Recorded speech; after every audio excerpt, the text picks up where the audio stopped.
Selamat berjumpa kembali saudara-saudari yang dikasihi mengasihi Tuhan Yesus. Puji kepada Tuhan untuk hari ini. Saya akan melanjutkan dari Yohanes pasal yang kelima, mulai dengan ayat 19 sampai yang ke-30. Saya akan berdoa terlebih dahulu. Bapa di surga, hamba mengucap syukur untuk hari ini, hari yang Tuhan berikan kepada kami. Berikan kami anak-anak-Mu kekuatan-Mu, penuhi kami dengan Roh Kudus-Mu, dan biarlah kami juga boleh menggunakan hari-hari yang Tuhan berikan dengan bijaksana. Berkati waktu kami membaca firman-Mu, berikan berkat sorgawi-Mu Bapa. Ampuni untuk segala dosa-dosa kami. Terpujilah nama-Mu Tuhan Yesus. Amin. Yohanes pasal yang kelima, saudara, saya akan melanjutkan dari ayat yang ke-19. Tetapi saya akan membaca terlebih dahulu dari ayat 17 dan 18 ya. Demikian bunyinya. Tetapi ia berkata kepada mereka, Yesus berkata kepada orang-orang Yahudi, Bapakku bekerja sampai sekarang, maka aku pun bekerja juga. Ya. Sebab itu orang-orang Yahudi lebih berusaha lagi untuk membunuh Yesus. Bukan saja karena Yesus meniadakan hari Sabat, tetapi juga karena Yesus mengatakan bahwa Allah adalah Bapanya sendiri, dan dengan demikian menyamakan diri Yesus dengan Allah. Saat ini kita akan melanjutkan di ayat yang ke-19. Perhatikan kata-kata yang diucapkan oleh Yesus. Maka Yesus menjawab mereka, Yesus menjawab orang-orang Yahudi tersebut, katanya, Aku berkata kepadamu, sesungguhnya anak tidak dapat mengerjakan sesuatu dari dirinya sendiri jikalau tidak ia melihat Bapa mengerjakannya. Sebab apa yang dikerjakan Bapa itu juga yang dikerjakan anak. Atau dengan kata lain, kalau saudara membaca apa yang berbicara tentang Yesus, Anda gunakan kata Yesus, itu lebih membantu untuk kita belajar dan memahami perkataan Yesus. Saya akan baca ulang. Aku berkata, ya, jadi Yesus berkata kepada orang-orang Yahudi itu, sesungguhnya Yesus tidak dapat mengerjakan sesuatu dari dirinya sendiri kalau Yesus tidak melihat Bapa mengerjakannya. Jadi apa yang dikerjakan Yesus itu juga yang dikerjakan Bapa. Jadi kembali di sini Yesus menyamakan dirinya dengan Allah. Di dalam konteks bahasa yang dimengerti oleh orang Yahudi, apa yang dikatakan Yesus, Yesus menyamakan dirinya dengan Allah. Bukan hanya orang-orang Yahudi ini yang tidak percaya jikalau Yesus adalah Allah, tetapi juga ada banyak kelompok lain yang tidak percaya jika Yesus itu adalah Allah. Ada yang percaya jikalau Yesus itu adalah orang atau guru yang baik, manusia yang baik, tetapi mereka tidak mau percaya jikalau Yesus itu adalah Allah. Dan disinilah saudara, sebetulnya di dalam Yohanes pasal 5 ini, setiap manusia bisa membaca dan menemukan secara langsung perkataan Yesus jikalau Yesus itu adalah Allah, tanpa perlu interpretasi yang lain. Bahkan dengan Anda membaca langsung di dalam Alkitab, terkadang lebih jelas daripada Anda membaca perkataan orang yang mengatakan akan ayat-ayat ini, saudara. Ya. Dan di ayat 20 dikatakan, sebab Bapa mengasihi anak dan ia menunjukkan kepadanya segala sesuatu yang dikerjakannya sendiri. Bahkan ia akan menunjukkan kepadanya pekerjaan-pekerjaan yang lebih besar lagi. Dan pada pekerjaan-pekerjaan itu sehingga kamu menjadi heran. Atau dengan kata lain,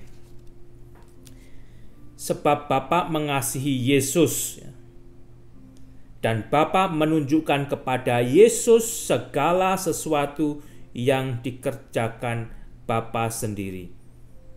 Bahkan Bapa akan menunjukkan kepada Yesus pekerjaan-pekerjaan yang lebih besar lagi daripada pekerjaan-pekerjaan itu, sehingga kamu orang-orang Yahudi ini akan menjadi heran. Pekerjaan yang dilakukan oleh Yesus dari Bapa.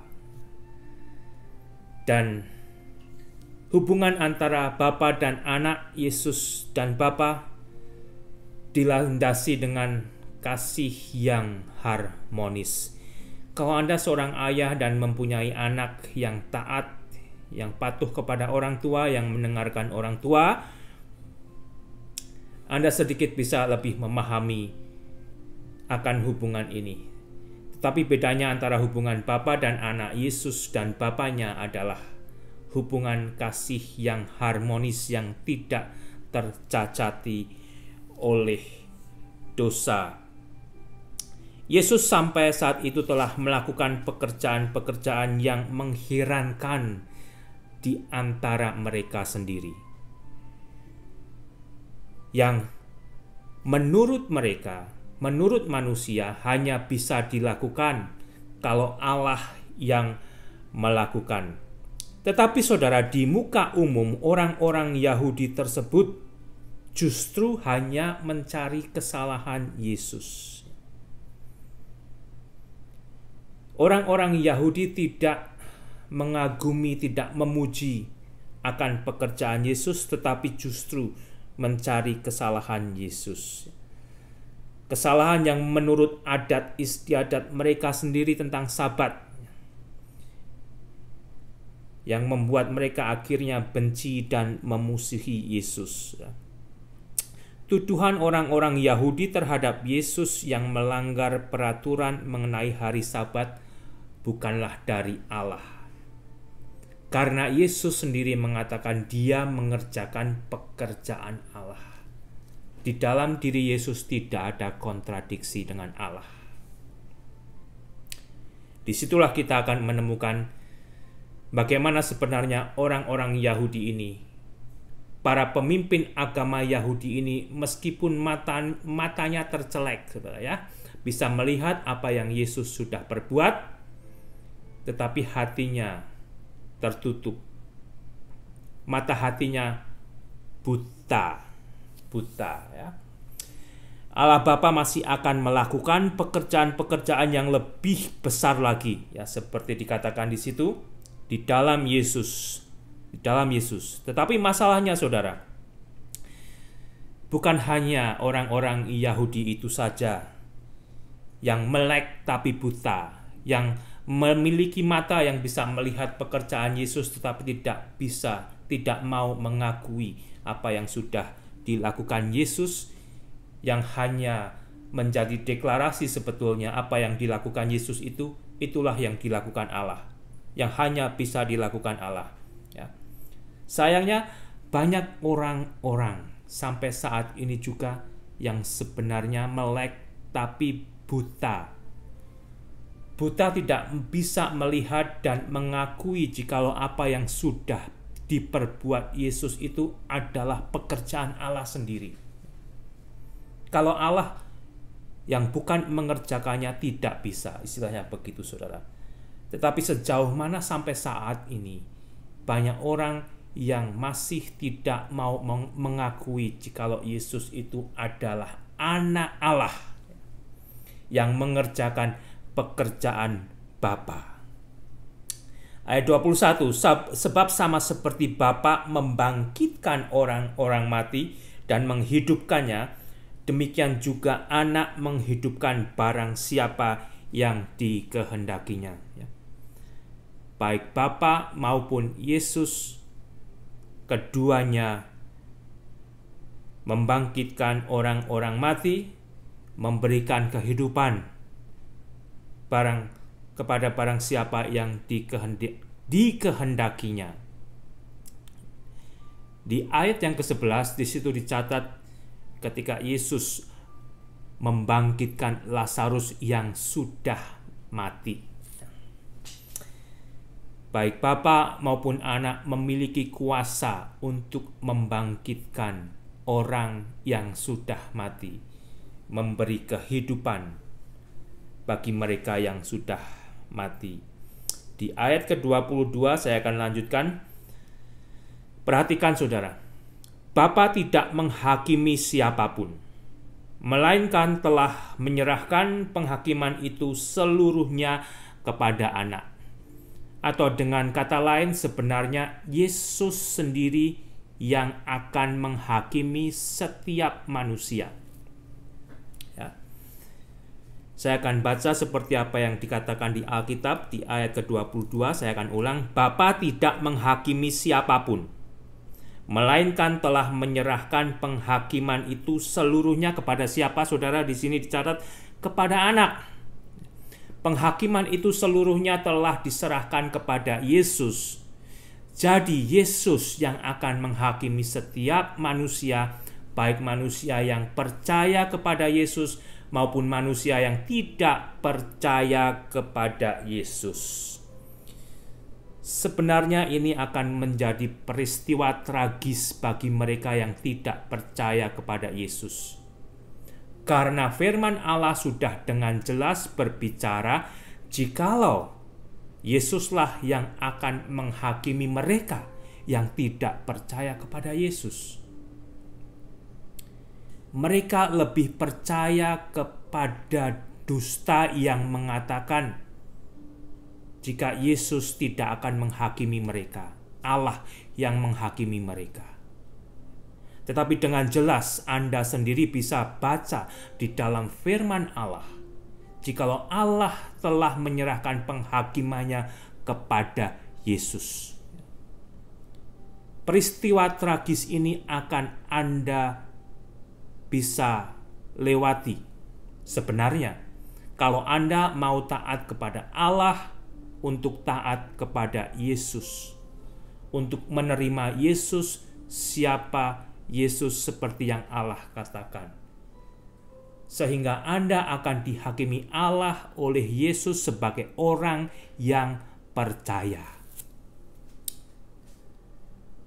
Ada dua perbedaan saudara, baik orang yang percaya kepada Yesus, yang sudah menerima Yesus sebagai juru selamatnya, sebagai Mesiasnya, orang ini juga akan dihakimi. Demikian juga orang yang tidak percaya sampai matinya atau sampai kedatangan Tuhan, tergantung mana yang duluan. Yesus juga akan menghakimi orang itu. Bedanya saudara, kalau Anda dihakimi Yesus sebagai orang Kristen, Anda akan dihakimi untuk diberi hadiah, untuk diberikan mahkota kehidupan. Anda bisa baca di dalam 2 Korintus pasal yang ke-5 ayat yang ke-10. Tetapi kalau Anda dihakimi sebagai orang yang tidak percaya kepada Yesus, Anda bisa membaca dari Wahyu pasal 20 ayat yang ke-11. Anda akan dihakimi dan akhirnya akan dihukum. Bedanya, sebagai orang percaya Anda akan dihakimi dan diberikan satu mahkota kehidupan yang kekal. Kalau Anda dihakimi sebagai orang yang tidak percaya kepada Yesus, Anda akan dihukum, dibuang di dalam kematian kekal. Kedua-duanya akan dihakimi oleh Yesus. Kedua-duanya memiliki perbedaan yang drastis. Silahkan temukan kebenaran ini di dalam Alkitab kalau Anda belum menemukan. Dan bagi Anda saudara yang sudah mengetahui akan hal ini, akan penghakiman yang akan terjadi di kemudian hari, hendaklah Anda juga sebenarnya memiliki beban untuk Anda bagikan, terutama bagi mereka yang belum mau percaya jikalau Yesus itu adalah Mesias, adalah anak Allah yang sudah dijanjikan Allah sendiri bagi manusia, dan yang akan menjadi hakim untuk setiap manusia. Sehingga mudah-mudahan mereka yang mendengar, yang mau membaca firman Allah ini, sadar, bertobat, dan menerima Yesus, sehingga akhirnya akan dihakimi Yesus, bukan sebagai orang yang akan dihukum untuk mati di dalam kekekalan, tetapi akan dihakimi Yesus untuk diberi hadiah kehidupan yang kekal, saudara. Ayat 23, saya lanjutkan. Supaya semua orang yang menghormati anak sama seperti mereka menghormati Bapa. Barang siapa tidak menghormati anak, ia juga tidak menghormati Bapa yang mengutus dia. Cukup jelas, saudara. Saudara baca sendiri, cukup jelas. Semua orang yang menghormati Yesus sama seperti mereka menghormati Bapa. Ya. Barang siapa tidak menghormati Yesus, orang itu juga tidak menghormati Bapa yang mengutus Yesus. Meskipun orang itu bilang, aku percaya kepada Allah kok, aku menyembah Allah kok, ya, aku memberikan apa yang aku berikan kepada Allah kok. Ya.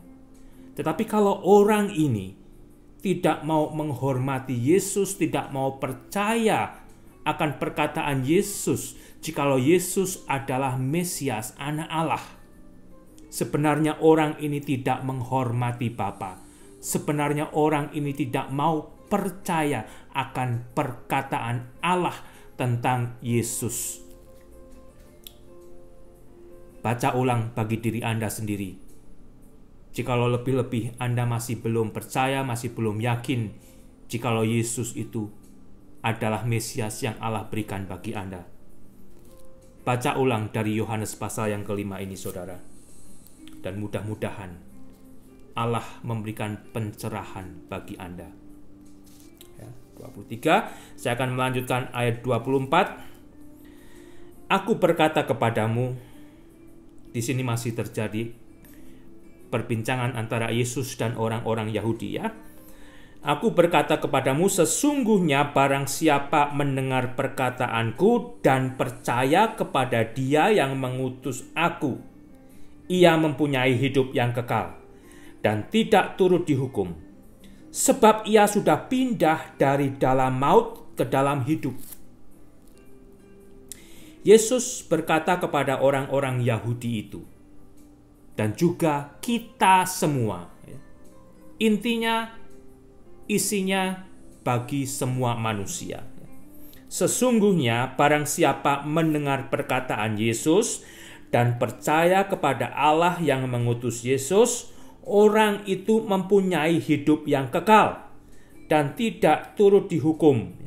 Sebab orang itu sudah pindah dari dalam maut ke dalam hidup. Ya. Sebab orang itu sudah pindah dari dalam maut ke dalam hidup. Sehingga kembali, saudara, barang siapa, termasuk Anda, tidak peduli ya, dari mana Anda datangnya, siapa nama Anda, warna kulit Anda apa, status ekonomi Anda seperti apa, ya. Asal Anda mendengar perkataan Yesus dan mau percaya kepada Allah yang mengutus Yesus, Anda akan menerima kehidupan kekal. Anda tidak akan turut dihukum. Sebab Alkitab, firman Allah berkata, Anda sudah pindah dari dalam maut ke dalam hidup. Ya. Bagaimana ini bisa terjadi? Mungkin Anda bertanya begitu. Karena Yesus membayar lunas hukuman dosa orang yang percaya kepada Allah dan kepada Yesus. Di atas kayu salib itulah Yesus berkata, sudah selesai. Artinya, aku sudah lunas membayar seluruh dosa manusia. Dan kalau Anda mau percaya kepada Allah dan kepada Yesus yang diutus Allah, dosa Anda sudah dibayar oleh Yesus. Sehingga Anda akan diberi kehidupan kekal. Itu, saudara, ya, itu.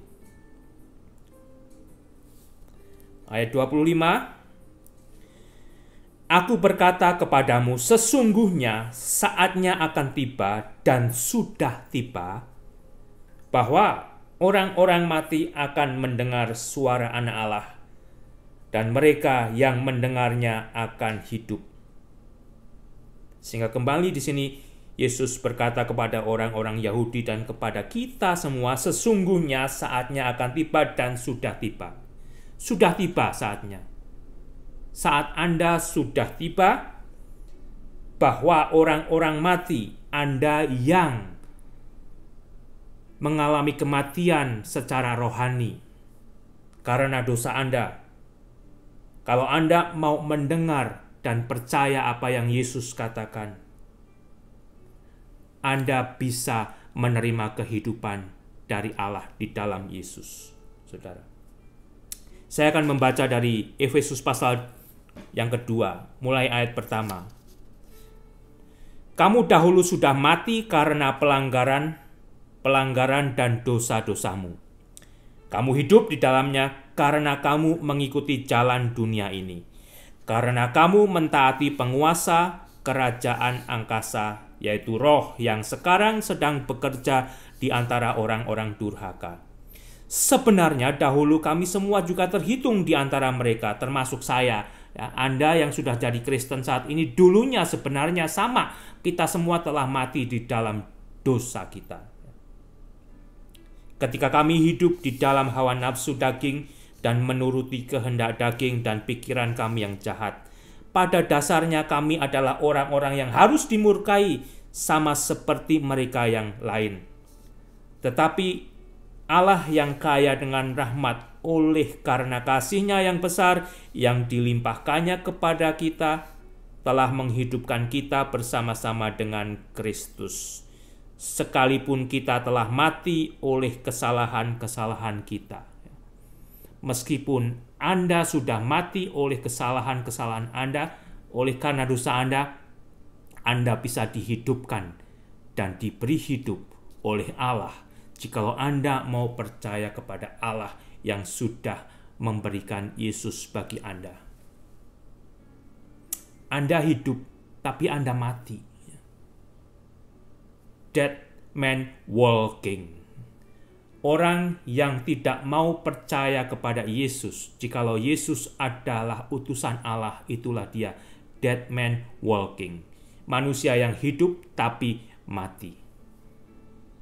Manusia yang hidup bisa mati. Tetapi manusia yang mati di dalam rohani, kalau Anda mau, bisa diberi kehidupan oleh Allah dengan percaya kepada Yesus yang diutus Allah, saudara. Saat ini juga banyak sekali dead man walking itu. Banyak sekali orang yang hidup secara jasmani tetapi mati secara rohani, saudara. Karena apa? Karena mereka tidak mau percaya kepada Allah jikalau Yesus itu adalah utusan Allah untuk menyelamatkan manusia, untuk menyelamatkan Anda dari dosa Anda, agar Anda beroleh hidup yang baru. Ya. Ketika orang-orang yang mati secara rohani ini mendengar suara Yesus, mendengar Injil Yesus dan percaya, mereka bisa bertobat dan beroleh kehidupan baru. Maukah Anda yang belum percaya kepada Yesus jikalau Yesus itu adalah utusan Allah? Setelah Anda membaca Alkitab ini, mendengarkan Alkitab ini dengan jelas, Anda jadi sadar dan mau percaya jikalau Yesus inilah yang diutus Allah untuk menyelamatkan Anda, untuk menyelamatkan semua manusia. Inilah saudara, tujuannya Injil Yesus Kristus diberitakan. Dan bagi Anda yang sudah percaya, biarlah Anda juga tergerak hatinya untuk memberitakan Injil Yesus Kristus. Injil kasih Allah kepada manusia agar orang-orang yang hidup tapi mati itu beroleh kehidupan yang abadi di dalam Yesus, saudara. Ayat 26.